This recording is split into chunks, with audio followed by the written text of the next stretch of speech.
بسم اللہ الرحمن الرحیم۔ آم کے نسخہ جات اور فوائد۔ آم بلغم کو پتلا کر کے اسے آسانی سے خارج کرتا ہے، مادہ منویہ کو گاڑھا کرتا ہے، صالح خون پیدا کرتا ہے، قوت بہ میں بے پناہ اضافہ کرتا ہے۔ دمے اور کھانسی کے مریضوں کے لیے پتلے رس کا آم نہایت مفید ہے۔ بدن کو موٹا کرتا ہے، قد کو بڑھاتا ہے۔ کچا اور گاڑھا آم دیر سے ہضم ہوتا ہے۔ آم کھانے کے بعد دودھ کی کچی نمکین لسی یا چاٹی کی لسی پینی چاہیے، اس سے کھل کر پیشاب جاری ہو جائے گا، طبیعت ہلکی پھلکی ہو جائے گی۔ بعض لوگ آم کے کھانے کے بعد ایک قسم کا بوجھ محسوس کرتے ہیں۔ آم کھانے کے بعد 6-7 دانے جامن کے کھا لیں تو بوجھ ختم ہو جائے گا۔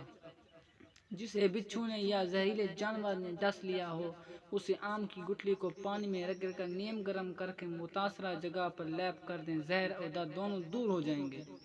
بعض لوگ کچے آم کھانے کے شوقین ہوتے ہیں۔ اکثر حاملہ خواتین کچے اور کھٹے آم کھاتی ہیں۔ کچے آم کھانے سے حمل ضائع ہونے کا اندیشہ ہوتا ہے اور اکثر عورتوں کا حمل ضائع بھی ہو جاتا ہے۔ کچے آم پکے آم کی نسبت زیادہ گرم ہوتے ہیں۔ گرمیوں میں دوپہر کے کھانے میں 2 عدد پیاز کاٹ لیں۔ پیاز میں 1 چمچ چائے والا دیسی گھی ڈال دیں۔ حسب ضرورت نمک اور آدھا لیموں کا رس ڈال لیں اور 2 چمچ آم کا اچار مکس کر دیں۔ ایک خاص قسم کا سالن تیار ہو جائے گا۔ روزانہ دوپہر کو روٹی کے ساتھ کھائیں، قوت بہ میں حیرت انگیز اضافہ ہو جائے گا، جسم میں پانی کی کمی دور ہو جائے گی، ریح خارج ہو جائے گی، گیس بد ہضمی ختم ہو جائے گی۔ آم کے بور یا پھول ہم وزن سفید شکر دونوں کا سفوف کر لیں۔ صبح و شام 1 پانی یا دودھ سے کھائیں، جریان احتلام ختم ہو جائے گا۔ یہ نسخہ مردانہ قوت کے لیے بے حد مفید ہے، منی کو گاڑھا کرتا ہے، یہ مجرب ہے۔ آم کی تازہ جڑ بخار کے مریض کے ہاتھ پر پٹی سے باندھ دیں، کسی قسم کا بخار ہو اتر جاتا ہے۔